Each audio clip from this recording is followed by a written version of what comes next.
some gossip about the earth will end and the technology is evil.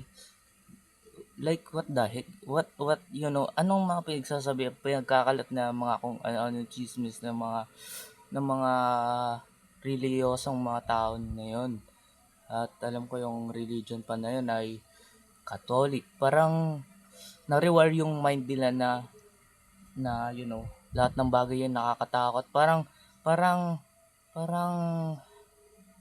parang na mind control sila na magkaroon ng fear at anxiety sa mga bagay-bagay sa paligid nila na tinatrato nilang basta mga bagay-bagay na hindi nila alam ay kiniklaim nila na gawa daw ng demon. Demon, kaluluwa. Yung kaluluwa, totoo ba yun? Hindi. Hindi naman totoo yun. Ang utak kasi natin ay parang supercomputer. At gumagawa tayo ng sarili nating program at sariling consciousness at walang katotohanan na nadi-detach yung personality natin sa labas ng katawan natin. Hindi totoo yung kaluluwa. Hindi yun, delusions lang ng mga tao yun. Mga kung ano ng belief lang nila yun. Hindi totoo at hindi totoo may kaluluwa at hindi starting to see Christians as notifier, mga taong dinesign para i-share yung Catholicism, yung pagiging Catholic, i-share yung mga balita sa Diyos nila, i-share na magugunaw na yung mundo, takutin yung mga sarili nila. What's really happening on ano ba talagang nangyayari behind the Christianity? It's giving me chills about yung mga behavior na yan na napapansin ko, like sharing verses, sharing their fears, and then matakot parating na ang Diyos. Bakit gugustuhin ba ng Diyos na kung may Diyos man, bakit gugustuhin ba ng Diyos na takutin ka na pwede kang mamatay anumang oras, whatever. Parang nakadevelop lang sila ng anxiety at saka sarili nilang takot tinatakot na nila yung sarili nila parang mga weirdo talaga yung mga Christians kung yung ibang mga Christians kung isipin. Hindi ko nilalahat, pero yung behavior karamihan nila, yung ibang behavior ng ibang mga Christians na napapansin ko ay talagang nawiwirdoan ako.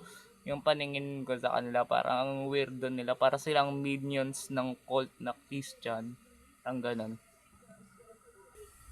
Me, na-register ako ng mga magulang ko as Christians din. But kung ako papapiliin as me, I won't believe any religious context. I don't believe that things, because it feels, alienating me.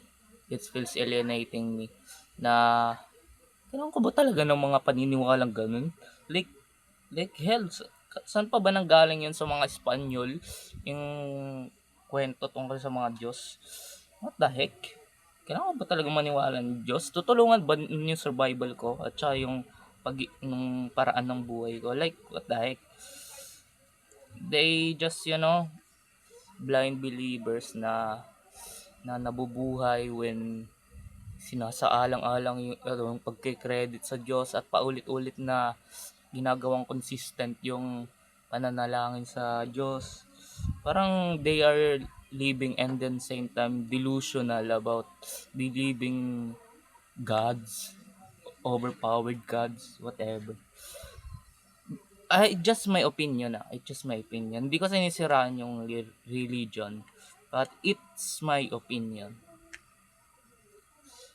Anyway, yun lang man napansin ko. I become more natural. I don't believe, I don't, I don't labeling myself. I don't believing any creation, any made beliefs. Basta, pinipili ko lang yung inaalo ko na paniwalaan. Siyempre, pinapaniwalaan ko pag facts. Pero pag mythological at fictional at medyo nonsense, hindi ko pinapaniwalaan. That's why I'm converted on I'm believing the naturalism, pagiging natural sa kung sino tayo. Isa tayong creature na walang pangalan, walang identidad. Basta living entity lang tayo.